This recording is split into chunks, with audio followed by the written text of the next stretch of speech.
श्री कृष्ण विद्यार्थियों, आज हम कक्षा 10 के पहले अध्याय वास्तविक संख्या के अबसद या ऑब्जेक्टिव बहुविकल्प प्रश्न करेंगे जो कक्षा 10 में काम आएंगे। साथ में आगे कंपटीशन एग्जाम में भी आपके काम आएंगे। तो पहला प्रश्न है, निम्नलिखित में से कौन सी संख्या अपरिमेय नहीं है। जो संख्या अपरिमेय नहीं है वो बतानी है। हम जानते हैं अपरिमेय कौन सी होती है, जिसका पूरा पूरा वर्गमूल नहीं हो सकता। जैसे √2 अपरिमेय है, √2 अपरिमेय है, √4 इसका वर्गमूल होता है 2, तो ये अपरिमेय नहीं है। तो इसका उत्तर है स। और √5 इसका वर्गमूल नहीं होता, तो ये अपरिमेय है। प्रश्न नंबर 2, प्रत्येक भाज्य संख्या को एक अद्वितीय रूप से संख्याओं के गुणनफल के रूप में व्यक्त किया जा सकता है। ये अपने प्रमेय है कक्षा में। अभाज्य या सम या विषम या भाज्य, तो प्रत्येक भाज्य संख्या को एक अद्वितीय रूप से अभाज्य संख्याओं के गुणनफल के रूप में व्यक्त किया जा सकता है।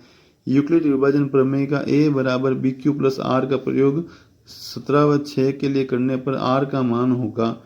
तो ये अपने वैसे कोर्स में हट गया है। इसका आंसर होगा, देखो 6 दूनी 12, पीछे बचेंगे 5, तो R का मान होगा 5, जो शेष फल बचता है वो।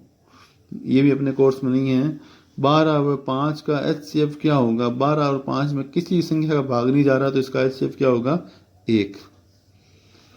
किन्हीं दो अभाज्य संख्याओं का HCF क्या होगा। अभी अपर किया था अपन ने दो अभाज्य संख्याओं का, तो उसका हमेशा होगा 1। 20 व 5 का HCF क्या होगा। देखो 5 का भाग 20 में जा रहा है, तो इसका HCF होगा छोटी संख्या 5। 10 व 3 को ये अपने कोर्स में नहीं है इस बार। 4 व 19 का HCF क्या होगा। इनमें कोई संख्या कॉमन नहीं है, किसी का भाग नहीं जा रहा, तो उत्तर होगा स। 510 व 92 का HCF क्या होगा। तो इसका हमें निकालना पड़ेगा। देखिए 510 व 92 का HCF, प्रश्न नंबर 10, 510 और 92 का HCF याद करना। तो पहले हम 2 का भाग देंगे 2 बार, 5 बार, 5 बार। फिर 3 का भाग देंगे तो 8 बार, 5 बार। फिर 5 का भाग देंगे 17 बार। 92 में भाग देंगे 2 का तो 46 बार। फिर 2 का 23 बार। फिर 23 का 1 बार। इन दोनों में एक संख्या कॉमन है, तो HCF बराबर हो जाएगा 2। तो यहाँ आंसर आएगा 2।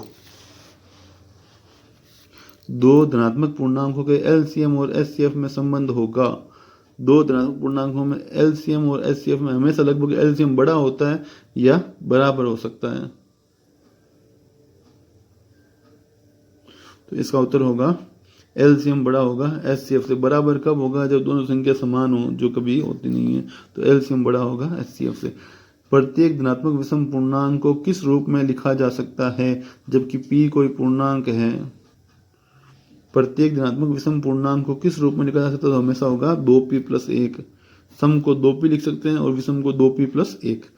निम्नलिखित में से किस युग्म का HCF 4 होगा। तो ऐसी संख्या देखो जिसमें दोनों में 4 का भाग जाए। इसमें नहीं जा रहा, इसमें जा रहा है, इसमें नहीं जा रहा, इसमें नहीं जा रहा, तो उत्तर होगा ब। निम्नलिखित में से किस युग्म का HCF 4 नहीं होगा। अब इसमें 4 किस में नहीं होगा। देखो 4 का भाग 12 में जा रहा है, 4 का भाग 20 में भी जा रहा है, 4 का भाग 22 में नहीं जा रहा, 4 का भाग 28 में जा रहा है, तो इसका हो जाएगा 22 और 4। निम्नलिखित में से अपरिमेय संख्या छांटिए। 36 का वर्गमूल 6 होता है, 121 का 11 होता है, 9 का वर्गमूल 3 होता है, पर 8 का वर्गमूल पूरा पूरा नहीं होता, तो 8 हो जाएगा, √8। यदि 306 और 657 का HCF 9 हो तो उसका LCM क्या होगा। तो हम जानते हैं प्रश्न नंबर 16, LCM बराबर क्या होता है। देखिए LCM बराबर दोनों संख्याओं का गुणा 306 गुणा 657/9। तो इस 9 का देना है भाग। 306 में देते हैं तो 3 बार, 9 × 27, 36 में गया 4 बार। 657 को 34 से गुणा कर लेंगे,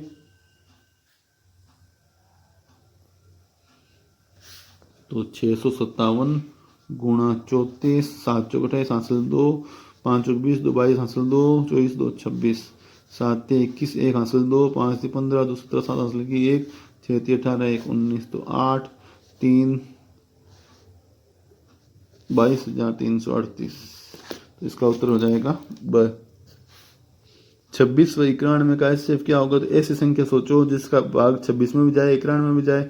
26 का नहीं जा रहा, इसका भी नहीं जा सकता। 13 13 दूनी 26 और 13 सत्तर 91। 1232 व 32 का एचसीएफ क्या होगा? तो देखो ये तो हो नहीं सकता और ये भी नहीं हो सकता। 8 और 16 दो हो सकते हैं। तो हम क्या करेंगे? 1232 1232 16 का भाग देके देखेंगे। 1232 में 16 का भाग देते हैं।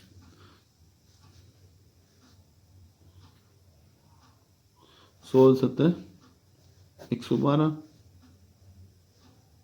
पीछे बच गया, फिर 7 बार जाएगा तो जा रहा है 16 का, तो आंसर हो जाएगा 16। 336 से 54 का एचसीएफ क्या होगा?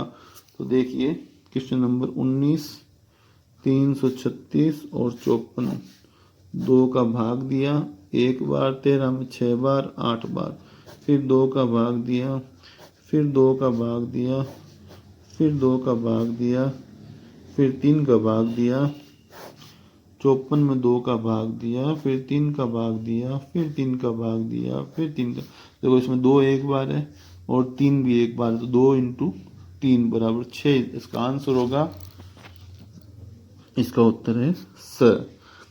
यदि कोई क्यू कोई पूर्णांक है तो एक धनात्मक विषम पूर्णांक को लिखा जा सकता है 4q प्लस 1 रूप में, क्योंकि 4q सम है, प्लस 2 करने भी सम, 4 करने भी सम। तो ये यदि q कोई पूर्णांक है तो एक धनात्मक विषम पूर्णांक को किस रूप में नहीं लिखा जा सकता? नहीं लिखना है इसमें। देखो सवाल विशेष ध्यान कर पढ़ना चाहिए। कहीं कहीं एक छोटा सा नहीं लिखा होता है और हम हाँ के चक्कर में कर देते हैं, इसको गलत कर देते हैं। तो 6q plus 1, 6q plus 3, 6q plus 2 और 5, तो ये 2 वाला उत्तर सही होगा।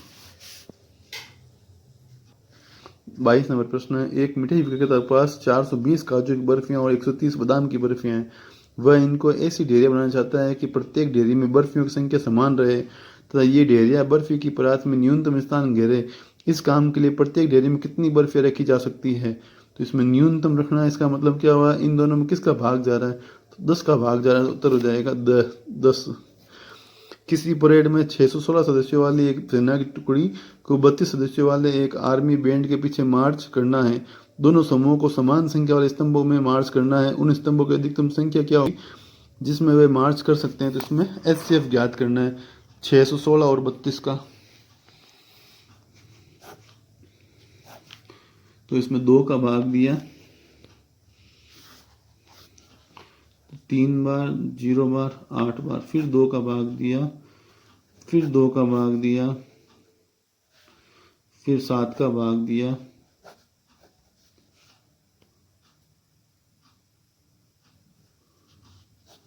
दो का भाग दिया 16 बार,